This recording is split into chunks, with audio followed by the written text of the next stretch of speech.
Napoleon Bonaparte mungkin yang paling terkenal saat ini karena kecemerlangannya sebagai seorang jenderal yang memimpin pasukannya dalam lebih dari 80 pertempuran, memenangkan 90% dari pertempuran tersebut. Tidak ada satupun jenderal dalam sejarah yang dapat menyamai angka-angka yang ia ciptakan dalam modern warfare dan tidak berlebihan untuk mengatakan bahwa ia mungkin adalah jenius militer terhebat yang pernah hidup.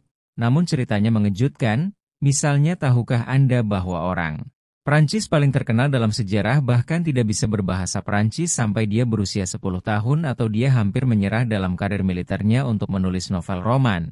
Begitu pula saya dan masih ada lagi ketika dia tidak sedang meneror seluruh Eropa.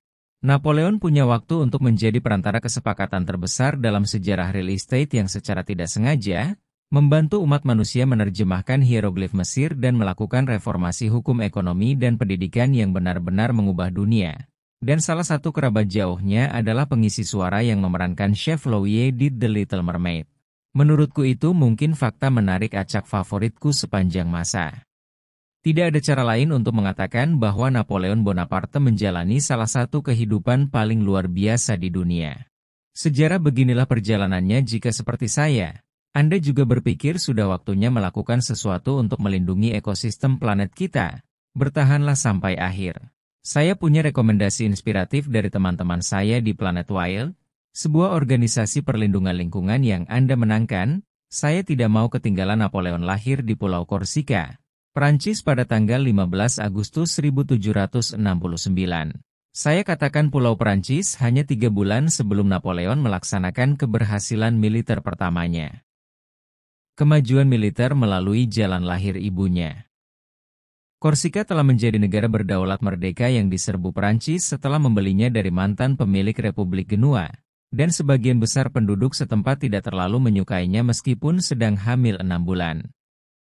Ibu Napoleon bersama ayahnya bergabung dengan perlawanan Coran dalam perang gorila berdarah melawan penjajah Prancis yang dianggap sebagian besar sejarawan pengepungan Toulon menjadi pertempuran besar pertamanya.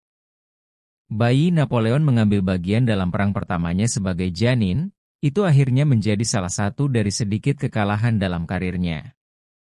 Prancis adalah negara terkaya dengan populasi terbesar di Eropa pada saat itu, dan orang-orang Korsika tidak pernah benar-benar mempunyai peluang.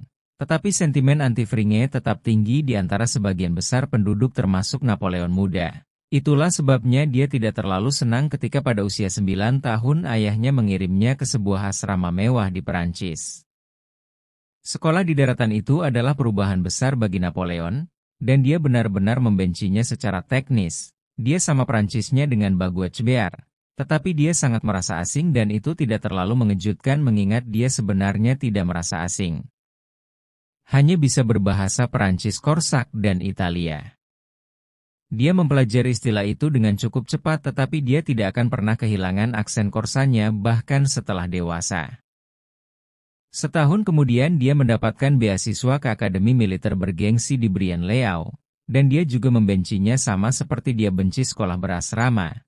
Teman-teman sekelasnya semuanya adalah putra aristokrasi Prancis, dan meskipun Napoleon sendiri merupakan keturunan bangsawan kecil Italia, keluarganya sama sekali tidak kaya. Ia lulus sekolah militer pada usia 16 tahun dan mendapatkan jabatan angkatan darat pertamanya sebagai letnan 2 di artileri.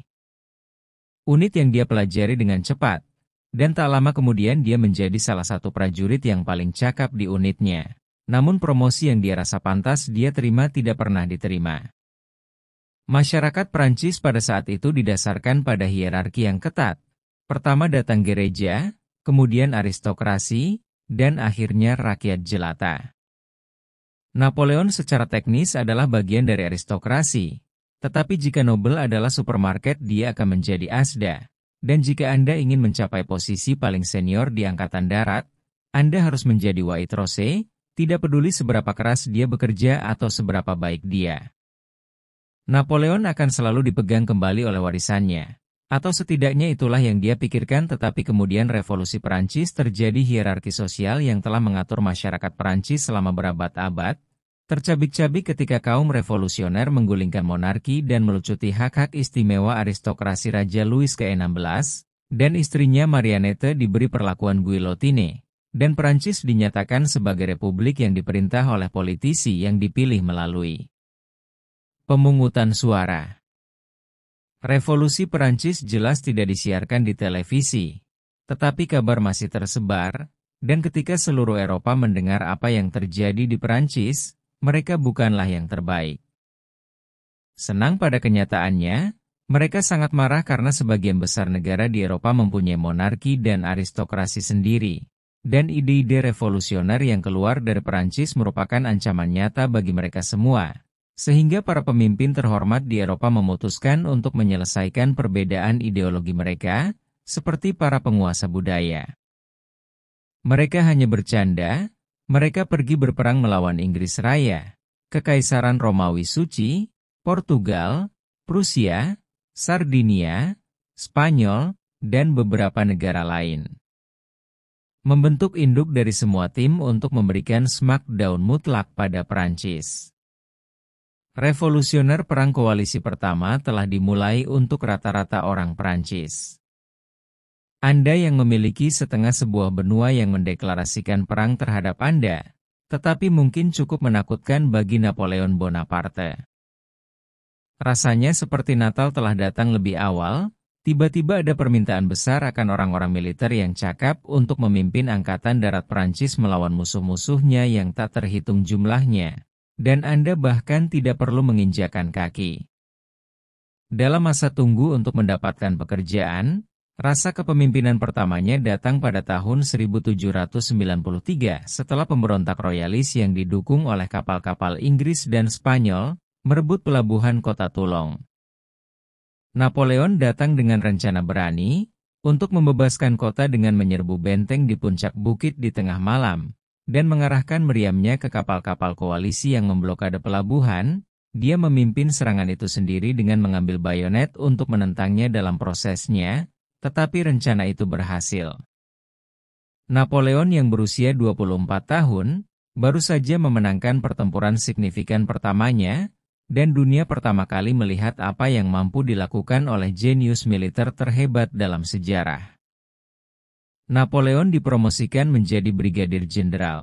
Tetapi ketika ambisi besar militernya akhirnya akan terpenuhi, mereka mendapat pukulan telak dari jabatan pertamanya yang diberhentikan. Pemberontakan kaum royalis di Perancis Barat, namun dia menganggap tugas itu berada di bawah bakatnya yang luar biasa, sehingga dia melakukan apa yang dilakukan pria dewasa manapun ketika dihadapkan pada pekerjaan yang tidak terlalu disukainya.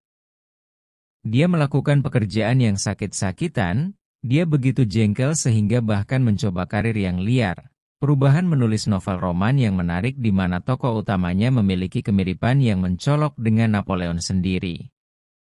Dia dikeluarkan dari daftar jenderal yang tersedia di Angkatan Darat Prancis, dan untuk sementara waktu sepertinya karir militernya telah berakhir sebelum benar-benar dimulai. Tetapi hal itu berubah pada bulan Oktober 1795 ketika 5.000 tentara melancarkan serangan dahsyat di kota Paris. Tentara-tentara ini bukan orang Inggris, dan mereka bukan orang Portugis atau Prusia. Faktanya, angkatan darat tersebut bukan anggota negara koalisi manapun, melainkan orang Prancis, seorang royalis yang sangat besar.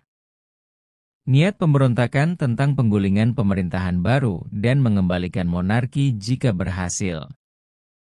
Revolusi Perancis telah berakhir dengan hanya 5.000 tentara republik di ibu kota pada saat perang. Pembela kalah jumlah 5-1, dan yang lebih buruk lagi tidak ada orang yang benar-benar memimpin mereka. Hampir semua perwira senior di Angkatan Darat pernah menjadi anggota aristokrasi, dan banyak yang melarikan diri saat pecahnya revolusi. Tetapi semoga beruntung. Seorang novelis roman yang menjanjikan bernama Napoleon Bonaparte kebetulan berada di Paris pada saat itu. Diminta untuk bergabung dalam pertarungan dan dia setuju, hanya dengan satu syarat bahwa dia diberi perintah. Dia memiliki waktu kurang dari 24 jam untuk melakukan persiapan, tetapi dia biasanya dengan bijak memusatkan pasukannya di titik-titik sempit di jalan-jalan sekitar kursi istana.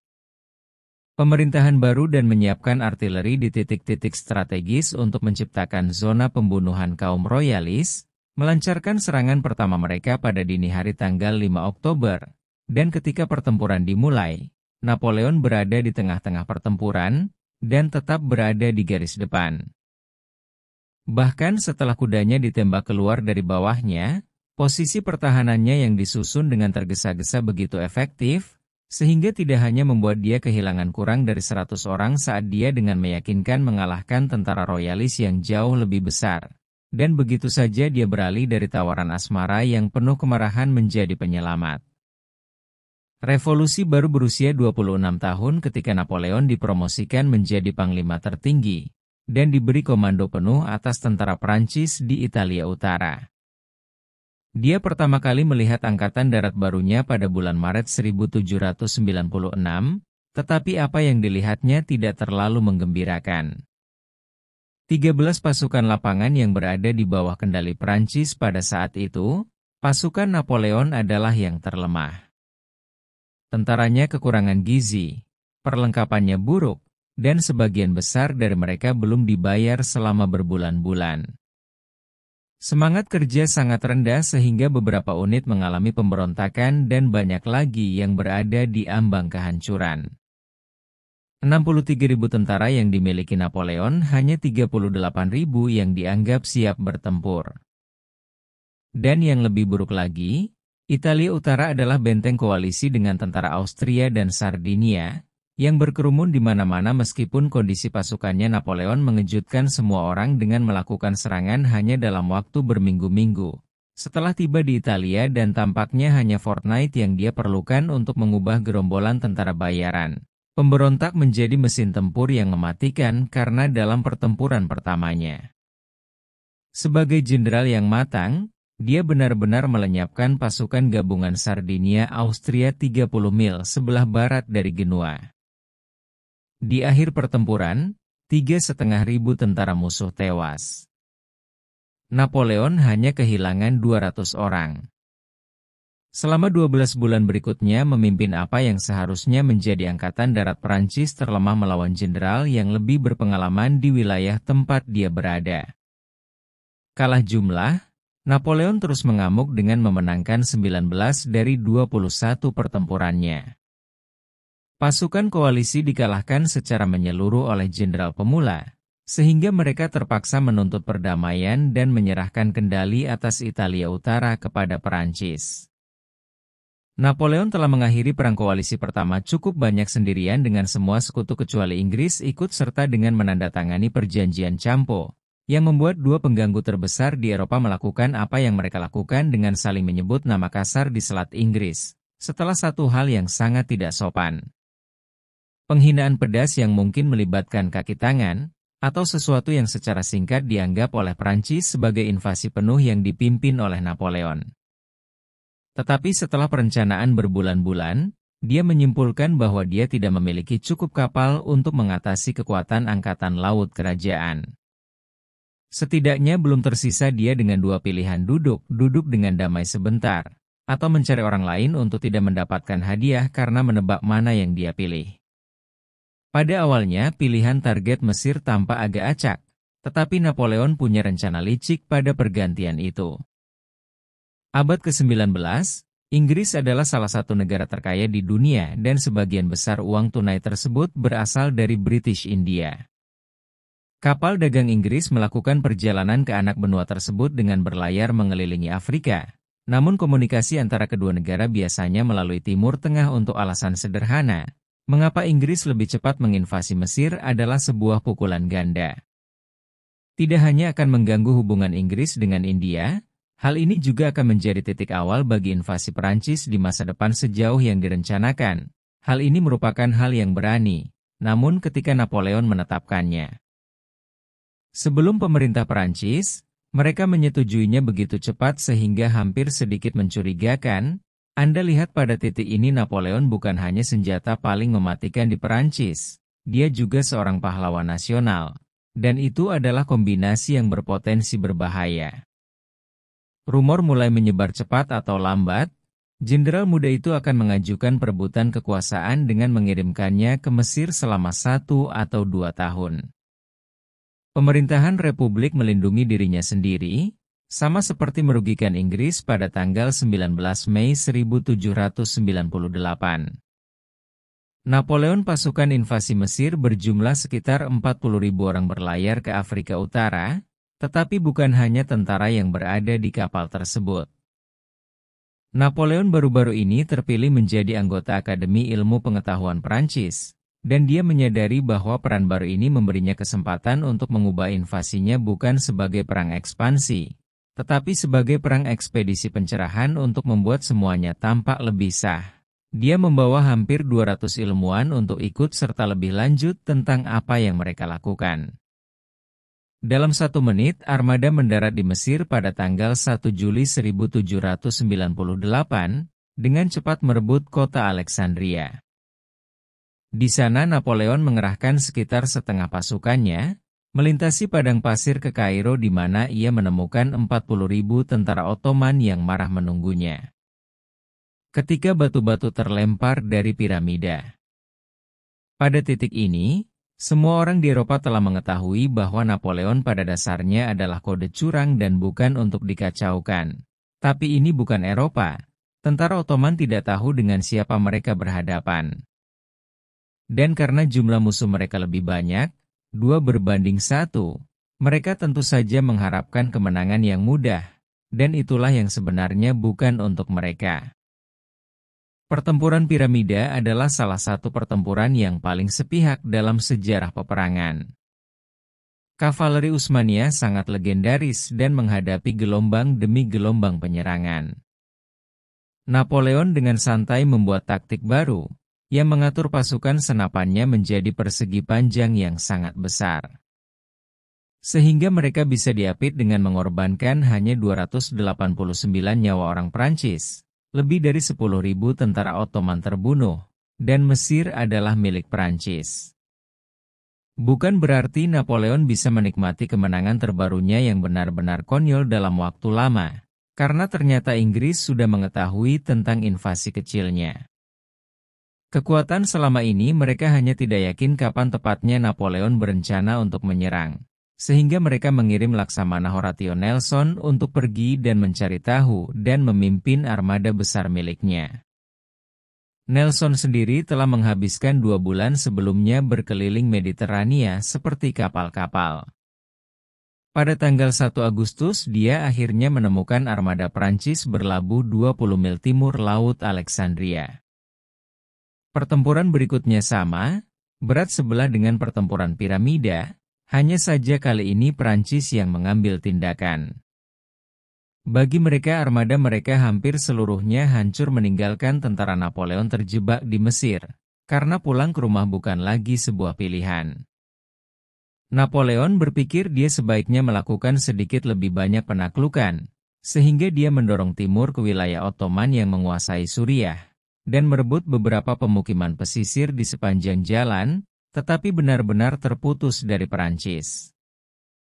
Dia tidak mempunyai sarana untuk memasok pasukannya, dan jumlah korban semakin meningkat. Keadaan menjadi lebih buruk ketika wabah penyakit pes menewaskan ratusan tentaranya.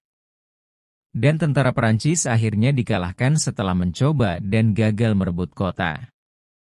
Seorang jenderal yang baik tahu kapan harus mundur, dan itulah yang dilakukan Napoleon selanjutnya tetapi tanpa kapal apapun, tidak ada tempat untuk mundur pada akhirnya dia meninggalkan Mesir secara diam-diam dengan menyelinap pergi dengan kapal kecil di tengah malam yang tidak dilakukan pasukannya. Anda bertanya-tanya apa yang mereka lakukan.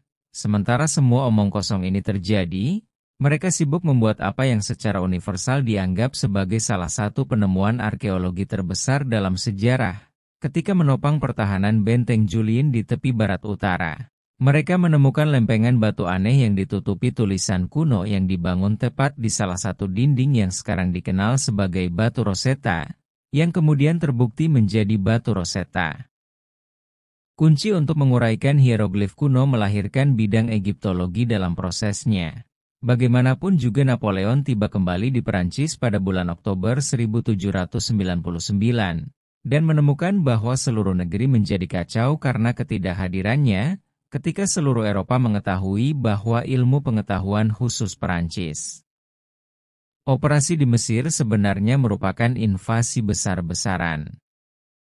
Mereka memutuskan untuk membentuk tim tag lain untuk memulai perang koalisi kedua, Tetapi kali ini dengan jenderal terbaik mereka di Mesir, yang membentuk tentara Ottoman untuk meminta mumi mereka, Prancis kehilangan opini publik yang sangat buruk.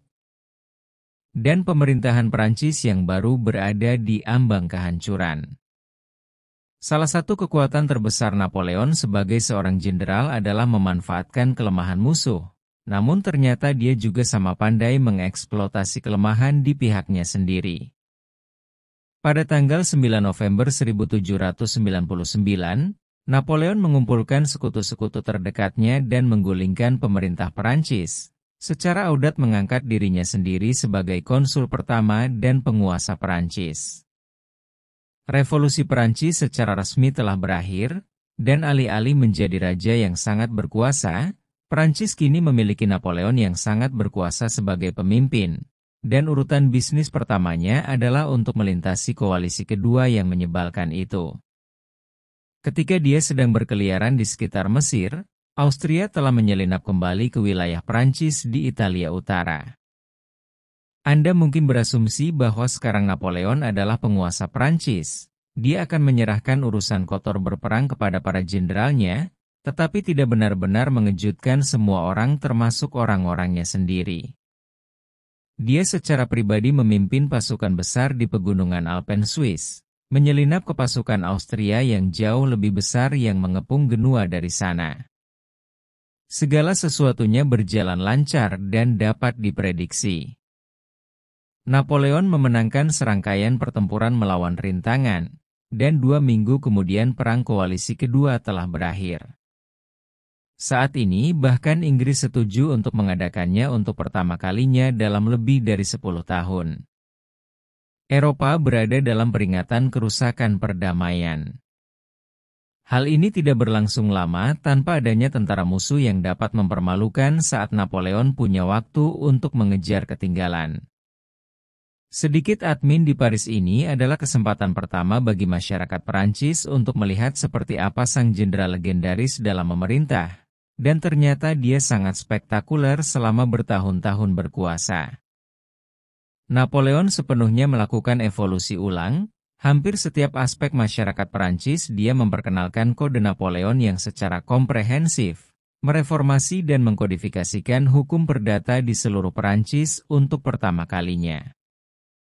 Ia memodernisasi sistem sekolah secara signifikan, meningkatkan jumlah dan kualitas sekolah. Ia mendirikan Bank Perancis dan mengerjakan ulang sistem perpajakan untuk membantu negara pulih dari krisis. Dampak ekonomi dari revolusi dan dia memodernisasi Paris hampir tidak dapat dikenali lagi. Namun sebelum kita menyebutnya sebagai pemimpin terhebat yang pernah ada sisi gelap dari pemerintahan Napoleon, karena sebagian besar reformasi yang dia laksanakan hanya menguntungkan sekitar separuh penduduk Perancis, dan separuhnya lagi di bawah pemerintahan Napoleon. Perempuan banyak hak-hak dasar yang tetap dinikmati di bawah monarki dihapuskan seluruhnya kemudian terjadi perbudakan. Revolusi Perancis didasarkan pada gagasan bahwa semua laki-laki adalah setara, dan salah satu pencapaian utamanya adalah penghapusan perbudakan di seluruh kekaisaran. Kecuali Napoleon diam-diam diperkenalkan kembali menggunakannya di Karibia Prancis untuk membantu mempercepat rencananya untuk kolonisasi di dunia baru meskipun ada kekurangan besar di mata rakyat Prancis, setengah dari mereka. Napoleon tidak bisa berbuat salah dan tampaknya dia setuju karena pada musim semi tahun 1802. Memberi dirinya sedikit promosi dari konsul pertama ke konsul pertama untuk kehidupan damai di Eropa, juga memberi Napoleon waktu untuk mencoba-coba sisi barunya Hustler Real Estate. Dan ketika saya mengatakan mencoba-coba, maksud saya dia menjual lebih dari 800.000 mil persegi tanah ke as dalam jumlah besar merupakan kesepakatan real estate terbesar dalam sejarah umat manusia yang saat ini dikenal dengan nama pembelian Louisiana. Perjanjian ini menggandakan luas wilayah Amerika Serikat, dan mengubah jalannya sejarah dunia ketika ketegangan antara Perancis dan Inggris meningkat di Eropa. Dan pada tahun 1803 Inggris memutuskan untuk menghentikan foreplay dan menyatakan perang. Perang koalisi ketiga telah dimulai meskipun pada awalnya koalisi tersebut terdiri dari baik, hanya saja Inggris, Kami benar-benar membenci Perancis saat itu. Pada titik ini Napoleon adalah yang terhebat pria yang masih hidup. Atau bajingan terbesar di planet ini sebagian besar bergantung pada apakah Anda orang Perancis atau tidak. Pasti ada cukup banyak orang di kamp bajingan. Karena selama pemerintahan Napoleon dia selamat dari setidaknya 30 upaya pembunuhan.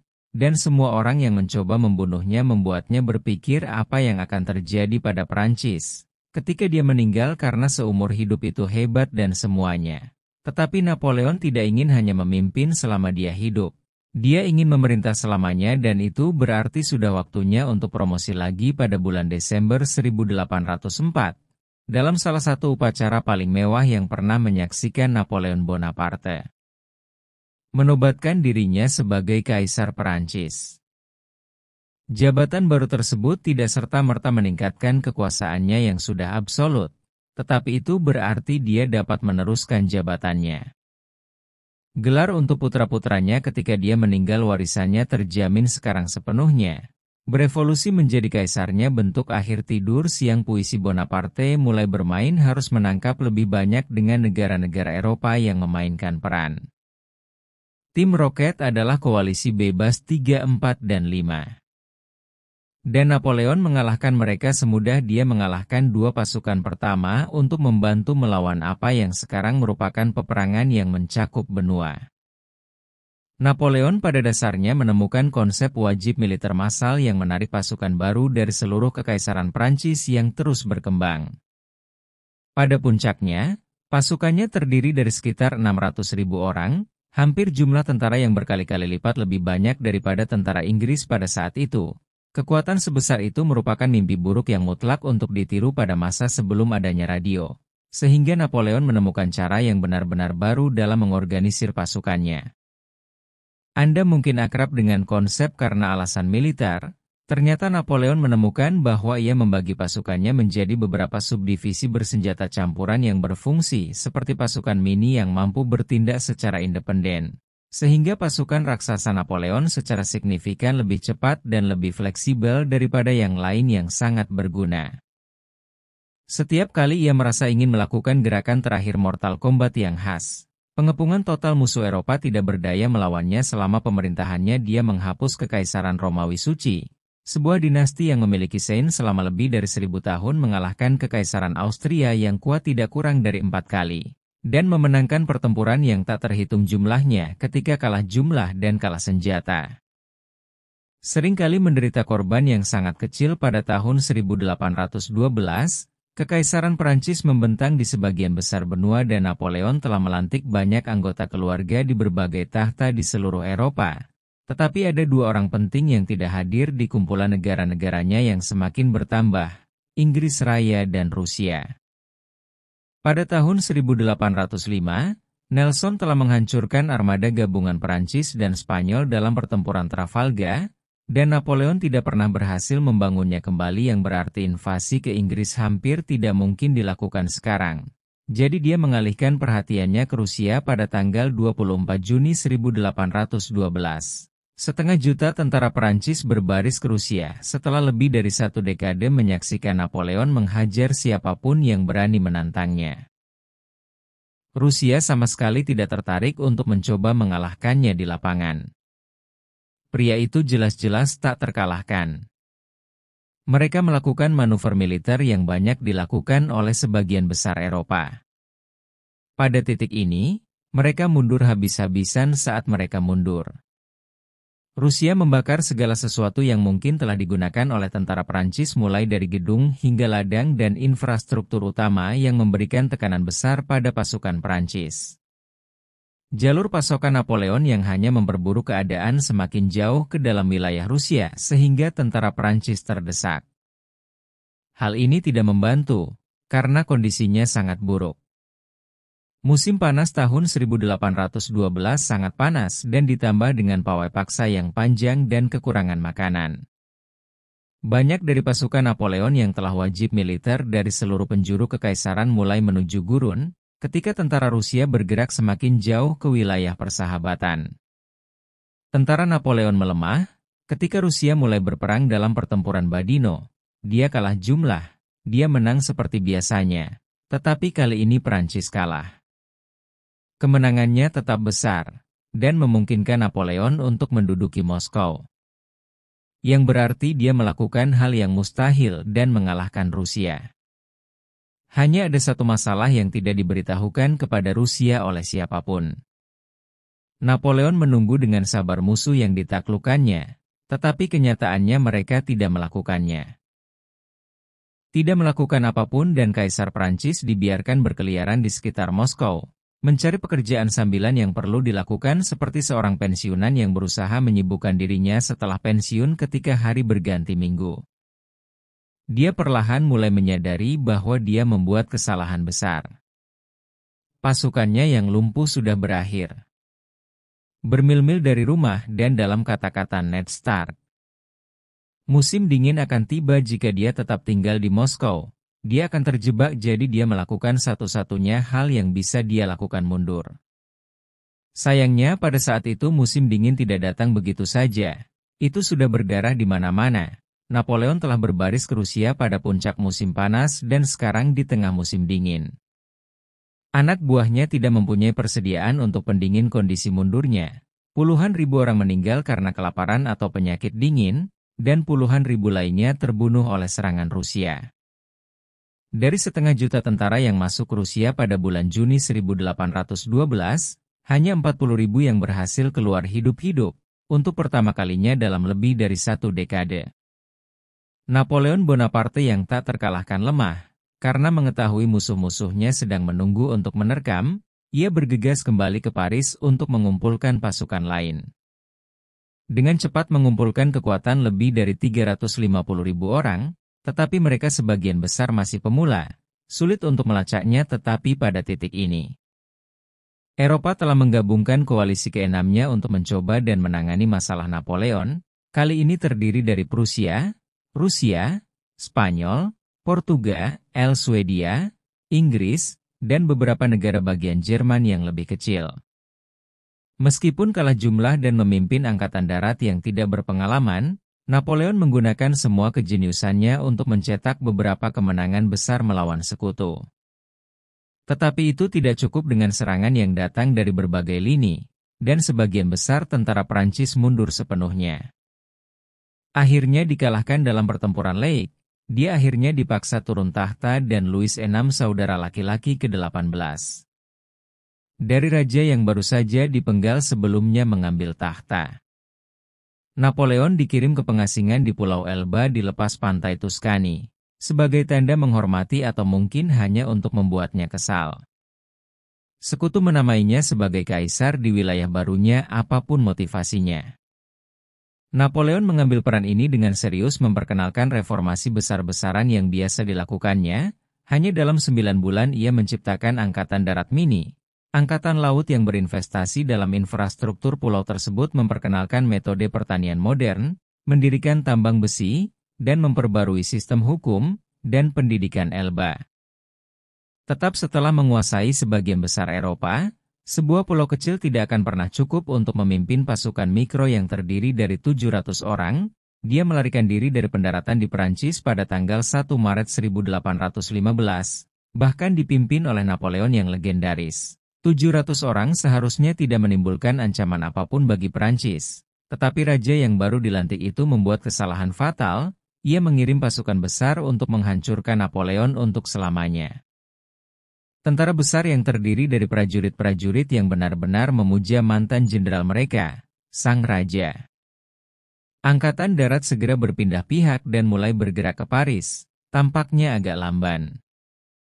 Louis VI ke-18 mengirim angkatan darat lain yang lebih besar untuk menjatuhkan Napoleon dan salah satu dari mereka membelot.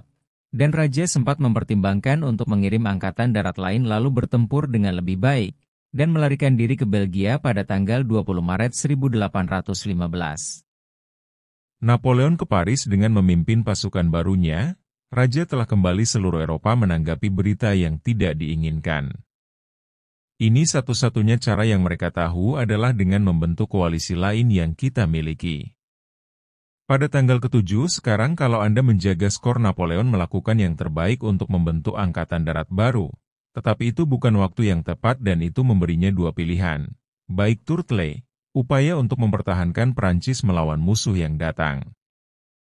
Invasi koalisi atau melakukan serangan seperti yang mungkin bisa Anda tebak. Dia memilih yang terakhir dengan harapan bisa mencetak kemenangan cepat yang menjadi ciri khasnya, dan memaksa sekutu untuk menuntut perdamaian, sehingga dia bisa membangunnya kembali dengan baik dan hampir berhasil. Dia memimpin sebagian besar pasukan utara ke dalam yang dulunya adalah kerajaan Inggris di Belanda dan sekarang Belgia, di mana ia mendapati dirinya kalah jumlah dengan 2 tentara koalisi, 1 tentara Inggris dan 1 tentara Prusia yang melawan keduanya pada saat yang sama adalah bunuh diri, sehingga Napoleon memisahkan pasukannya dengan mengirimkan sebagian besar pasukannya antara posisi mereka. Dari sana dia dapat dengan cepat mengalahkan Prusia. Tetapi tentara Inggris yang dipimpin oleh Duke of Wellington melakukan perlawanan sengit setelah mengambil posisi bertahan di dekat kota yang memberi nama pada pertempuran itu. Hal itu memberi cukup waktu bagi tentara Prusia yang dikalahkan untuk berkumpul kembali dan menyerang sayap kanan Napoleon, membangkitkan Prancis setelah memenangkan 5 perang koalisi pertama. Napoleon kini kalah 2 kali berturut-turut, dan kali ini tidak akan ada serangan balik licik yang dipelajari sekutu dari kesalahan mengirimnya ke tidak terlalu jauh dari Elba. Kali ini mereka tidak mau mengambil risiko. Kaisar Prancis diasingkan ke Saint Helena, secara harfiah salah satu pulau berpenghuni paling terpencil di planet bumi. Napoleon akan tinggal di sana sampai kematiannya pada tanggal 5 Mei 1821. Pada usia dari tahun 51 ia dimakamkan di pulau itu, tetapi pada tahun 1840 jenazahnya dikembalikan ke Prancis dan sekarang disemayamkan di bawah kubah L'Invalides yang megah di Paris. Para sejarawan tampaknya tidak sepakat tentang cara terbaik untuk mengkategorikan kehidupan Napoleon Bonaparte yang luar. Dia adalah seorang tiran yang mengkhianati revolusi. Bagi yang lain dia adalah seorang pahlawan yang mengejar dunia. Sebagian besar untuk menjadi lebih baik beberapa memandang dia sebagai megalomaniak yang haus kekuasaan yang berniat menaklukkan dunia. Yang lain percaya dia hanya melindungi kepentingan Prancis tanpa henti.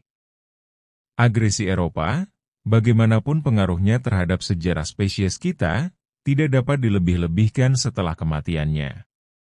Banyak reformasi dan inovasi di bidang pendidikan hukum, ekonomi, dan administrasi sipil direplikasi di seluruh dunia, beberapa di antaranya masih tetap berlaku hingga saat ini dan merupakan sesuatu yang tidak diragukan lagi. Apapun kejeniusan militernya yang nyaris supranatural, sulit untuk menyimpulkan betapa hebatnya Napoleon, jadi saya tidak akan mencobanya. Saya akan meninggalkan Anda dengan kata-kata orang yang akhirnya menaklukkannya pada tahun-tahun setelah putaran air. Duke dari Wellington diminta untuk memberikan pendapatnya tentang siapa jenderal terhebat di zaman itu. Jawabannya sederhana, di zaman ini, di zaman yang lalu, di zaman apapun, Napoleon terima kasih telah menyaksikan sejarah kita telah ditandai dengan peperangan, dan sayangnya segalanya tidak berubah semua sejak zaman Napoleon. Sayangnya, seringkali hewan dan lingkungan alam kita yang indah menjadi korban konflik kemanusiaan. Saya mendukung planet liar, karena mereka benar-benar melaksanakan apa yang banyak dari kita, berharap dapat kita lakukan tetapi tidak memiliki sumber daya untuk mereka melaksanakan misi pembangunan kembali setiap bulan. Mereka bekerja dengan pionir satwa liar di seluruh dunia untuk mengembalikan spesies yang terancam punah, membersihkan lautan kita, dan menghidupkan kembali hutan dan dengan mendukung mereka, Anda secara langsung mendukung misi ini untuk memulihkan lingkungan planet kita dan memperbaiki keadaan.